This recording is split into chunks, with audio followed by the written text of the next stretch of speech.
Bismillahirrahmanirrahim. Assalamualaikum warahmatullahi wabarakatuh.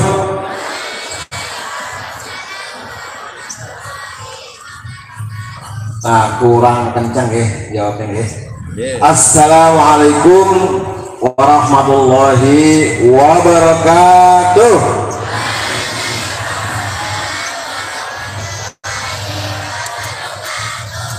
Alhamdulillahirabbil alamin.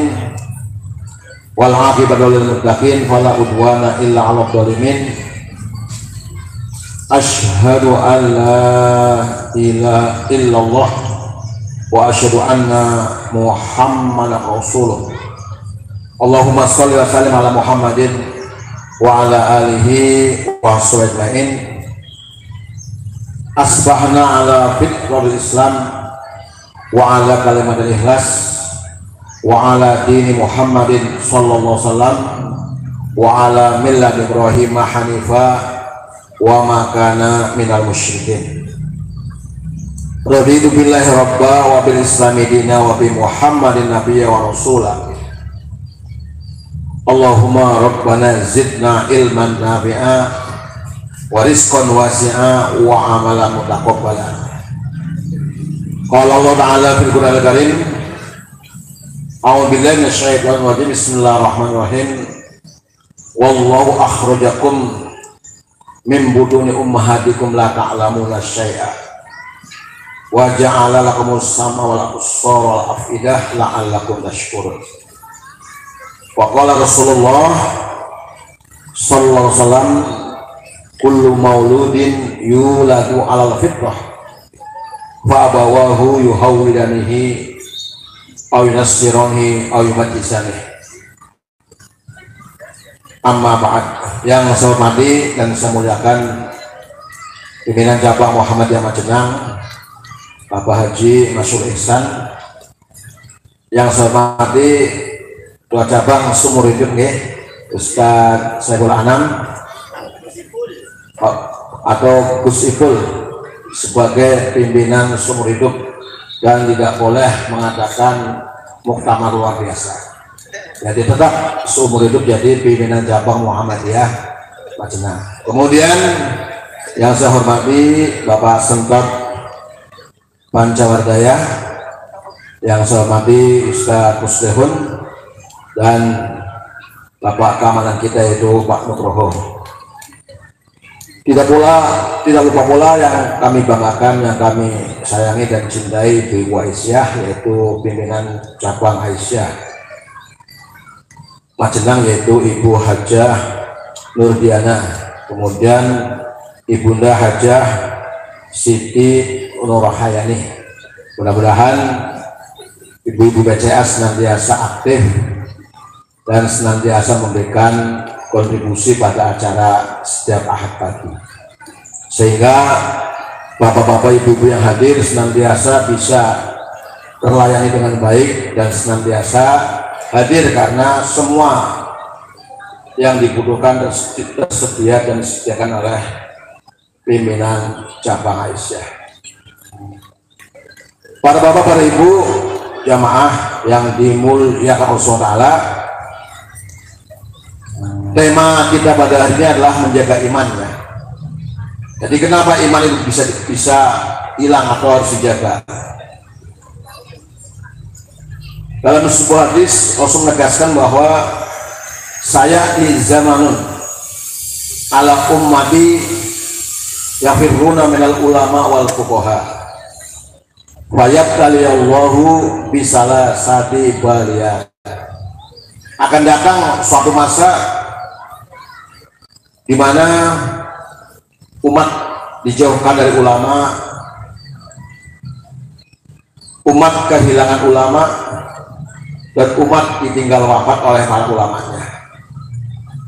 Wayabtaliyallahu bisalasati baliyat. Lalu Allah akan menimpakan atau berikan bencana kepada umat tersebut dengan 3 bencana yang sangat besar. Yang pertama adalah tarfa'ul barakah min kasbihi, yaitu akan dicabut keberkahan dari usaha-usaha mereka. Artinya mereka punya usaha tapi tidak berkah uang dan hasilnya. Dan yang kedua adalah yusallitullahu alaihim sultanan dzaliman, akan dipilihkan untuk mereka umat yang terjauhkan dan dijauhkan dari ulama, yaitu akan diberikan oleh Allah pemimpin-pemimpin yang zalim, pemimpin-pemimpin yang kejam.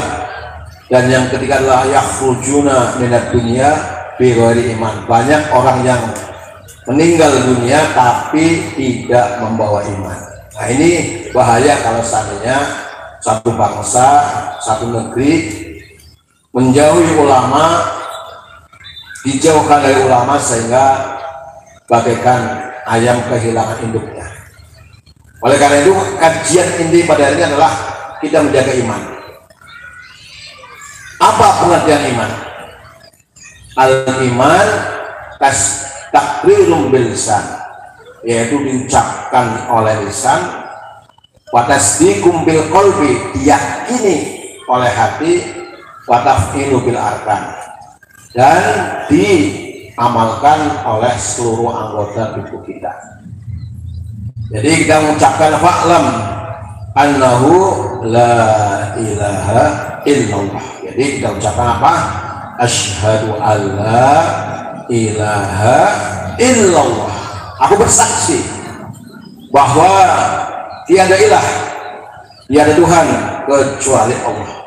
Wa asyhadu anna Muhammadar Rasulullah, dan aku bersaksi bahwa Nabi Muhammad adalah Rasul dan utusannya. Nah ini diucapkan ya oleh lisan kita. Kemudian kita juga senantiasa berzikir pagi hari dengan zikir raditu billahi rabba wa bil islami dina wa bi Muhammadin nabiyya wa rasulah. Aku adalah Allah Tuhanku, Islam adalah agamaku, Muhammad adalah junjungan dan utusan Allah Subhanahu wa ta'ala. Ini termasuk zikir yang harus dibaca minimal satu hari, pagi 3 kali dibaca, sore juga 3 kali dibaca. Para bapak, para ibu, jamaah pengajian Ahad pagi Taman Kota Majenang yang berbahagia. Lalu Allah pun berpesan kepada kita semuanya sebagai hambanya. Allah menegaskan dalam surat Al-Imran ayat 102, ya ayyuhalladzina amanu taqullah haqqa tuqatih wa la tamutunna illa wa antum muslimun. Wahai orang-orang beriman, bertakwalah kalian kepada Allah dengan sebenar-benar takwa, dan janganlah kalian mati, janganlah kamu mati illa wa antum muslimun, kecuali kalian berada posisinya sebagai orang muslim. Ishhadu bi anna muslimun, saksikanlah bahwasanya kami ini adalah muslim dan keluarga muslim. Nah ini pesan Al-Quran. Setiap Jumat khotib wajib membaca ini, mengingatkan, ya ayyuhalladzina amanu taqullah ittaqullaha haqqa tuqatih wa la tamutunna illa wa antum muslimun. Wahai orang beriman, bertakwalah kalian kepada Allah dengan sebenar-benar takwa, dan jangan sekali-kali kamu mati kecuali dalam keadaan muslim. Nah ini menggunakan harfu taukid ya dalam ilmu shorof atau ilmu nahwu, menggunakan wala tamutunna, penekanan, jangan sekali-kali, jangan sampai hilang iman yang ada pada kalian, tetap dijaga. Wa'bud rabbaka hatta ya'tiyakal yakin, sembahlah olehmu Tuhanmu sampai ajal menjemputmu. Lalu bagaimana cara menjaga iman? Langsung menegaskan bahwa kullu mauludin yuladu ala fitrah, setiap anak yang lahir kita semua dalam keadaan fitrah. Apa maksudnya? Ala dinil Islam, yaitu dalam keadaan muslim. Kenapa demikian? Allah menegaskan dalam surat Al-A'raf ketika terjadi dialog janin-janin yang akan lahir ke muka bumi ini. Nanti silakan ibu-ibu, bapak-bapak lihat dalam surat Al-A'raf ayat 172. Wa id akhadha rabbuka min bani adam min duhurihim dzurriyyatahum wa ashhadahum ala anfusihim alastu bi rabbikum qalu bala syahidna an taqulu yaumal qiyamati inna kunna an hadza ghafilin. Jadi terjemahannya, dan ingatlah ketika Tuhanmu mengeluarkan dari sulbi tulang belakang anak cucu Adam keturunan mereka, dan Allah mengambil sumpah kesaksian terhadap ruh mereka atau terhadap mereka, lalu Allah bertanya, alastu bi rabbikum, bukankah aku ini Tuhanmu? Mereka menjawab, betul, engkau Tuhan kami. Kami bersaksi, kami lakukan yang demikian ini supaya nanti pada hari kiamat kita tidak termasuk orang-orang yang lengah atau lengah terhadap masalah tauhid kesucian ini. Jadi bapak-bapak, ibu-ibu, dalam Islam tidak ada dosa warisan. Dalam Islam tidak ada penebusan dosa, tapi adanya adalah pengampunan dosa dari Allah SWT. Bahkan anak yang baru lahir tidak membawa dosa sama sekali, bersih seperti kapas, bersih bagaikan kertas yang masih putih, tidak ada noda, tidak ada satupun celah-celah, noda-noda, titik-titik hitam, tapi bersih, betul-betul bersih. Fa'abawahu, tinggal kedua orang tuanya lah yang akan mencetak, mendidik anak tersebut. Apakah nantinya akan menjadi orang Yahudi, orang Nasrani, atau orang Majusi. Karena kita sebagai warga persyarikatan, maka ketika kita punya anak, ketika kita punya cucu, anak-anak kita, cucu kita masukkan di tempat pendidikan yang dimiliki oleh Muhammadiyah. Setuju mboten Bu? Setuju mboten Pak? Setuju nggih? Ya dosa mangka wonten sing namine apa? Regenerasi. Ya. Regenerasi. Nah, sekarang bagaimana cara menjaga iman yang ada pada diri kita? Jangan sampai lepas. Ya. Karena Allah sudah mewanti-wanti kepada kita semua. Jadi Allah sudah mengingatkan bagi semua bahwa orang-orang di luar sana ingin memurtadkan kita. Kemarin kedatangan Paus Fransiskus ke Indonesia. Jadi masalah yang pertama apa? Azan pakainya running tag ya. Nggak boleh disuarakan, nggak boleh apa? Digelorakan, tapi nggak boleh disiarkan. Nah, Muhammadiyah protes. Emang seorang muslim wajib menerima atau menghormati tamu. Rasul menegaskan dalam hadis arba'in, man kana yu'minu billahi wal yawmil akhir falyukrim dhaifahu. Barang siapa orang yang beriman kepada Allah dan hari akhirat, falyukrim dhaifahu, maka hendaklah ia memuliakan tetamunya. Jadi melarang azan. Yang kedua, penyambutan berlebihan sampai masjid yang begitu suci, yang begitu sakral dijadikan tempat penyambutan orang non muslim, sampai nyanyi-nyanyi ya, pakai bajunya juga baju nggak jelas. Padahal Allah sudah mengingatkan, makana lil musyrikina ayyamuru masajidallah syahida al musyrik bil kufar. Tidak mungkin namanya orang musyrik itu memakmurkan masjid-masjid Allah karena kesaksian mereka sebagai orang-orang kafir. Bahkan Allah lebih tegas menegaskan bahwa Allah menyatakan innamal musyrikuna najasun. Sesungguhnya orang-orang musyrik itu najis. Apa najis maksudnya?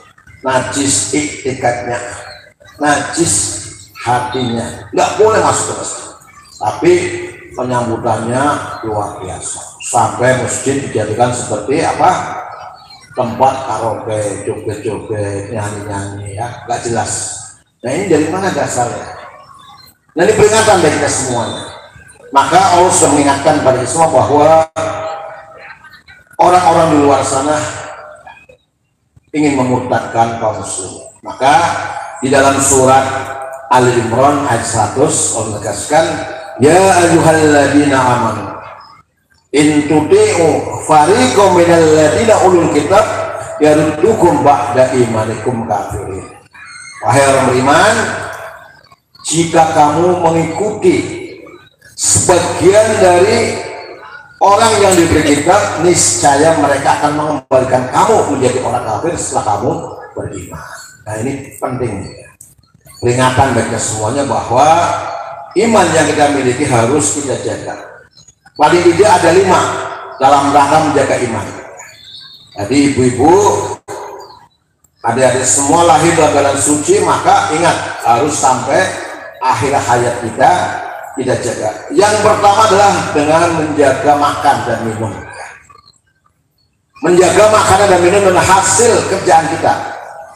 Ya, Allah mengingatkan dalam surat Al-Baqarah dari mulai ayat 172 sampai 173. Ya ayyuhalladzina amanu kulu min thayyibati ma razaqnakum washkuru lillahi in kuntum iyyahu ta'budun. Innama harrama 'alaikumul maitata wad-dama wal khinzir wa ma uhilla bihi li ghairillah faman ittara ghairu baghin wala adin wala isma alaih innallaha ghafurur rahim. Wahai orang-orang yang beriman, Bapak Ibu sekalian, ini panggilan Allah kepada kita.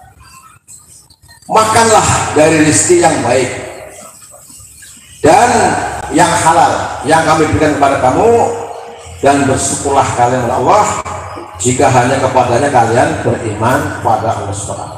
Sesungguhnya Dia hanya mengharamkan untuk kita kaum muslimin yang pertama adalah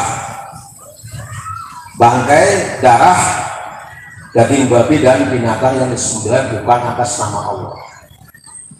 Jadi ini harus diperhatikan seorang muslim dalam rangka menjaga iman Islam kita. Yang pertama menjaga makanan dan minuman yang halal kita makan, yang haram kita tinggalkan. Lalu bagaimana dengan yang subhat? Terus menegaskan dak ma yuribuka ila ma la yurid. Tinggalkanlah hal-hal yang subhat, yang meragukan, menuju kepada makanan-makanan yang tidak meragukan. Lalu bagaimana Pak Ustadz kalau merokok subhat, haram maupun halal? Niki wargi Muhammadiyah enten sing ngerokok boten Pak? Enten nggih? Ya niku namanya wargi sing boten taat kali fatwa Majelis Tarjih Muhammadiyah yang sudah diputuskan bahwa haram hukumnya bagi warga Muhammad yang merokok. Ada Bang sing ngerokok nggih? Masih ada nggak Pak? Masih ada nggak yang merokok? Nah setelah nanti pengajian ini mohon berhenti nggih. Jadi pimpinan cabang juga harus kalau merokok harus segera berhenti Pak. Ini apa nggih Pak? Alhamdulillah, maka insya Allah warga Muhammadiyah setelah mengikuti pengajian wonten sing rokok malih ya. Alhamdulillah teng bacaan wonten sing rokok, alhamdulillah. Maka tinggal tingkat ranting Pak ya, tinggal tingkat ranting juga diperhatikan. Coba masih ada nggak yang merokok? Ini yang pertama, menjaga iman. Kemudian yang kedua, Allah menegaskan di dalam masa kepemimpinan ya. Jadi dalam rangka menjaga iman yang kita miliki, maka yang kedua adalah dalam rangka menjaga iman, yaitu kita memilih pemimpin-pemimpin yang beriman. Pemimpin-pemimpin yang punya sifat sidik, fatonah, tabligh dan amanah.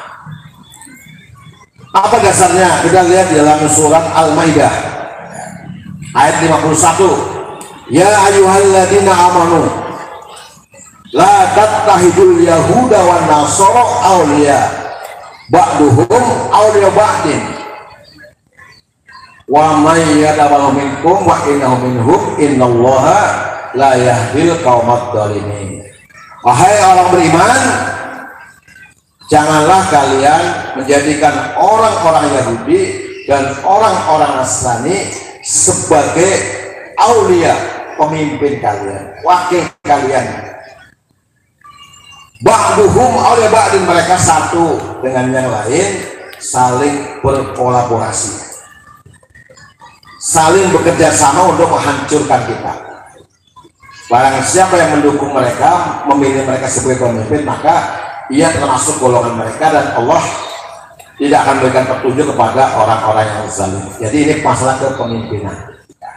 Seorang muslim wajib memilih pemimpin yang muslim, pemimpin yang sifat-sifat yang dimiliki oleh Nabi. Kalau boleh ditambahkan dan harus ditambahkan, kita lihat lagi Pak, di dalam surah At-Taubah, surat yang ke-9 ayat 128 ayat 129. Apa sifat pemimpin yang harus kita pilih, yang kita jadikan panutan dalam kehidupan sehari-hari sebagai bangsa dan negara yang mayoritas berpenduduk muslim? Allah menegaskan, laqad ja'akum rasulun min anfusikum azizun alaihi ma anittum harisun alaikum bil mu'minina raufur rahim. Sungguh telah datang pada kalian seorang nabi, seorang rasul dari kalangan kalian sendiri, dari jenis manusia. Apa sifatnya? Laqad ja'akum rasulun min anfusikum, yang pertama azizun alaihi ma'anikum. Seorang pemimpin harus merasakan penderitaan, kekurangan yang dialami oleh rakyatnya. Jadi punya sifat empati, punya sifat peduli, bukan malah buat keluarganya atau kelompoknya saja, tapi seluruhnya. Bukan sebagai petugas partai kalau sudah jadi presiden, tapi milik semua bangsa, milik semua rakyat Indonesia. Jadi kerjaannya untuk rakyat Indonesia, bukan malah buat asing, apalagi Pak? Ya, asing terus untuk rakyatnya, hidup di Indonesia, makan di Indonesia. Begitu jadi pemimpin malah orang lain yang dipanggil, orang lain yang diberikan kesempatan. Padahal umat Islam masih banyak yang menjadi pemimpin. Yang diharapkan hadir adalah pemimpin yang azizun alaihi ma'anikum, yaitu merasakan penderitaan yang dialami oleh rakyatnya. Jadi ibu-ibu dan ini mama ibu ganda atau 100.000 kan pasang belanja. Kira-kira angsal nopo bu? Asal daging sekilo modal. Asal daging sekilo modal bu. Angsal telur 2 kilo. Jadi 100.000 saat ini, masya Allah. Paling sadede ya harusnya biasa. Nah ini kan bentuk yang dialami oleh rakyat Indonesia, tapi pemimpin yang di atas masih santai-santai, bahkan minta 3 periode. Nah ini kan luar biasa nih. Rakyat banyak yang miskin, rakyat banyak yang di PHK, malah minta 3 periode lalu macam-macam. Nah ini kan nggak benar. Jadi pemimpin yang diharapkan nanti ketika ada pilgub, ketika ada pilkada adalah azizun alaih, harisun alaikum, sangat menginginkan keimanan bagi umatnya supaya umat Islam itu masuk surga semua. Itu pemimpin yang benar. Pemimpin yang benar ngajak umatnya supaya masuk surga semua. Jadi pimpinan cabang ngajak semua anggotanya dan warga perserikatan masuk surga semua Pak. Ini Pak. Jadi maka ibu-ibu sih biasa dugi tentang pengajian ahad pagi, insya Allah makanya ketemu tentang surga. Urun badan bu, urun badan bu, urun gitu. Jadi pemimpin yang diharapkan adalah pemimpin yang senantiasa menginginkan keselamatan kesenangan bagi warganya dan masuk surga bersama-sama. Ya. Jadi makanya pimpinan cabang Majenang kudu ngajak Pak jemaahnya perserikatannya kudu mlebet surga sedoyong ya. Kita pake Pak. Jadi insya Allah makanya bisa menikmati tentang indahnya seorang pemimpin. Kemudian apa? Bil mu'minina raufur rahim. Pemimpin yang baik itu sangat cinta dan belas kasihan kepada kaum muslimin. Jadi umat Islam yang mayoritas disayang, dicinta oleh pemimpin yang beriman. Bukan malah yang mayoritas dituduh teroris, ya, dituduh anti Pancasila, dituduh intoleran dan sebagainya. Tidak begitu. Umat Islam lah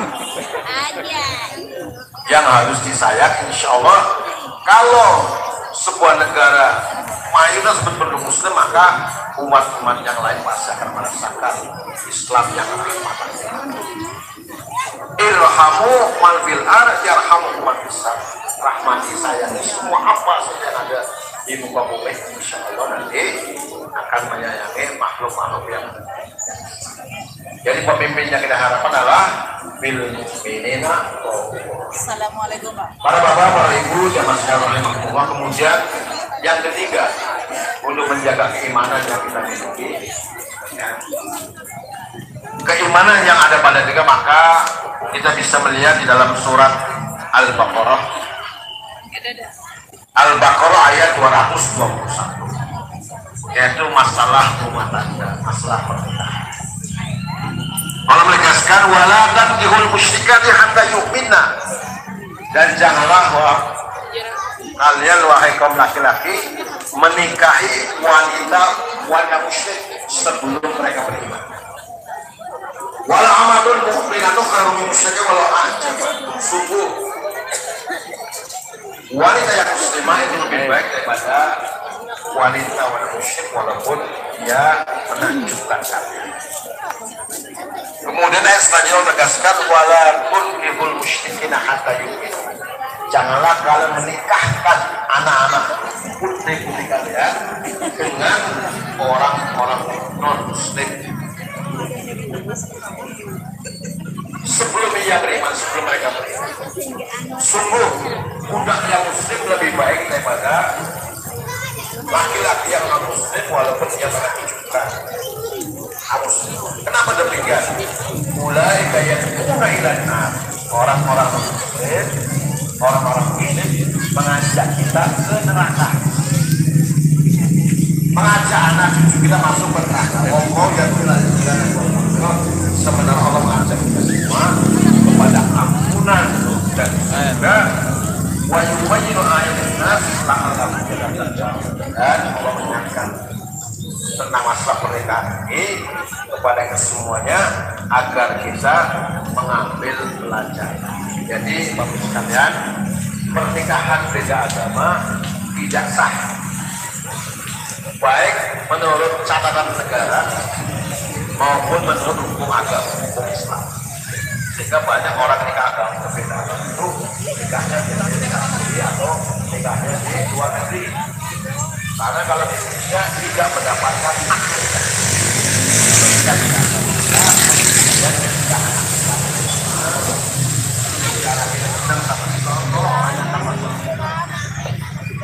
Bila perlu tanya nomor hidupnya, NBM-nya berapa?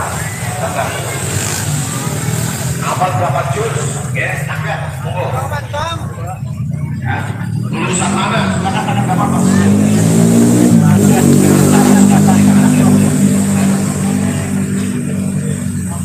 Contohnya beda agama, beda keyakinan.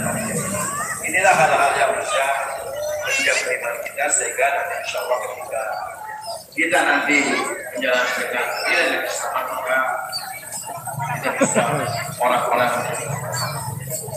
sebagai pembanding Iya paham. Kenapa? Ada sebuah penelitian kecil Enggak. yang dilakukan oleh PKB.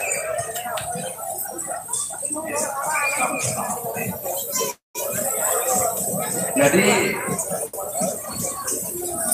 dalam jangka 2 tahun saya meninggal itu lebih dari 1.000 orang yang bakal lebih ya. Ternyata setelah diadakan penelitian, dari yang meninggal itu, dari 1.000 orang yang meninggal wafat di rumah sakit, hanya 70 orang yang bisa mengucapkan kalimat bayangkan dari 1.000 orang itu hanya 70 orang. Berarti berapa persennya Pak? Berapa persennya? 7% yang tampak dan juga mengucapkan kalimat la ilaha illallah.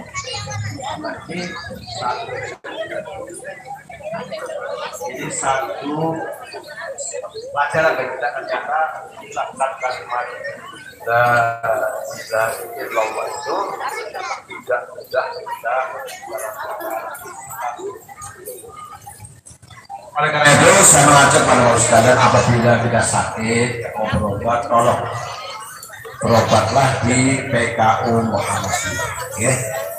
Tadi anak-anak kita sekolahkan Muhammadiyah, ketika ibu-ibu bapak-bapak sakit juga tolong berobatnya di PKU Muhammadiyah. Karena apa? Karena di Muhammadiyah itu ada bimbingan rohani. Jadi ketika ibu sakit akan diajarkan sholatnya bagaimana, diajarkan tayamumnya bagaimana, dan dibimbing bisa mengucapkan kalimat tauhid. Karena kalimat tauhid la ilaha illallah itu kunci surga.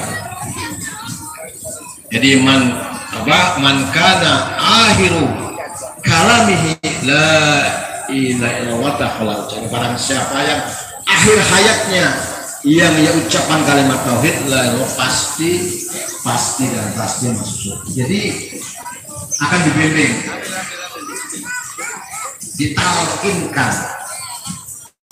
Kalau keluarganya nggak bisa mentalkan, dari pihak rumah sakit akan mentalkan orang yang akan mati. Insya Allah nanti akan mati. Tapi kalau ibu-ibu, bapak-bapak jamaah berobatnya di rumah sakit dan lain, kita nggak tahu.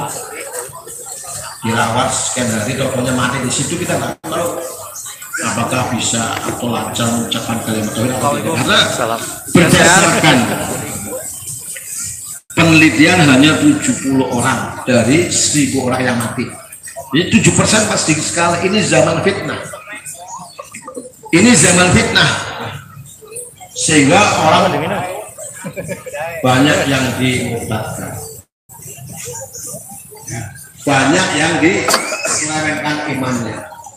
Oleh karena itu sekali lagi, kalau ibu bapak berobat di rumah sakit PKU Muhammadiyah wafat di situ, tidak ucapkan inna lillahi wa inna ilaihi. Tapi kalau sembuh sehat, ucapkan alhamdulillah.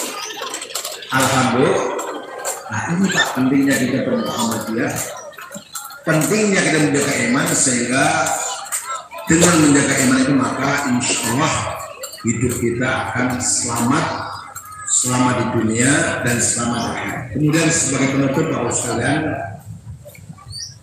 kita bacakan dalam Al-Quran, yaitu surat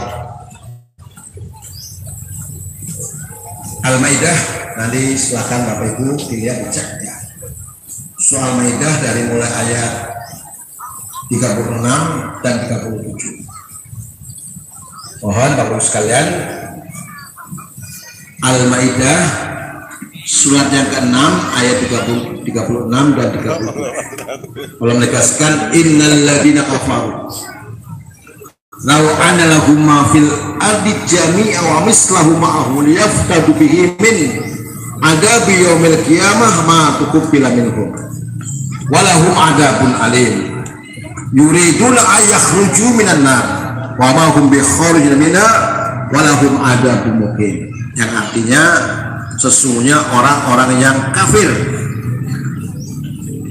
seandainya mereka memiliki segalanya segala apa yang ada di bumi, dan ditambah lagi sebanyak itu untuk menebus diri mereka dari azab api neraka, niscaya semua tebusan itu tidak akan diterima oleh Allah dan mereka tetap mendapatkan azab yang pedih. Coba bayangkan, orang kafir mati, kemudian dia ingin menebus kesalahannya dengan kekayaan yang ia miliki sepenuh langit dan bumi, bahkan ditambah lagi wa ma hum bi kharijina minha, mereka tidak akan keluar dari api neraka, walahum adzabun. Jadi ma tu bila minhum walahum adzabun alim. Mereka ingin keluar dari neraka itu, namun dia tidak keluar. Dan bagaimana kita lihat lagi dalam surat Al-Baqarah, bagus sekalian, kita bisa lihat surat Al-Baqarah surat yang kedua, ayatnya adalah 162.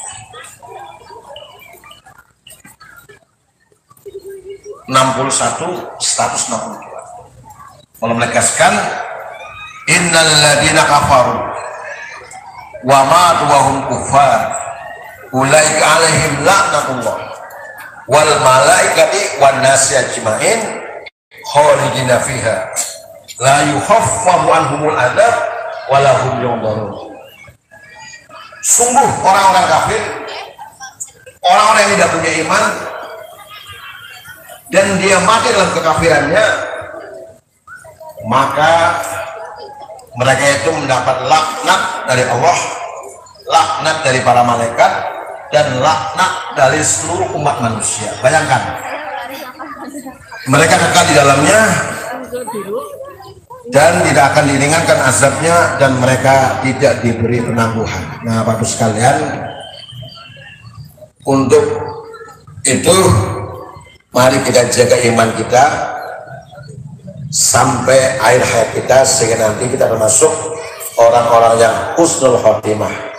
Ya ayyatuhan nafsul mutmainnah irji'i ila rabbiki radiyatan mardiyah fadkhuli fi ibadi wadkhuli jannati nasrun minallah wa fathun qarib wa basyiril mu'minin. Assalamualaikum warahmatullahi wabarakatuh.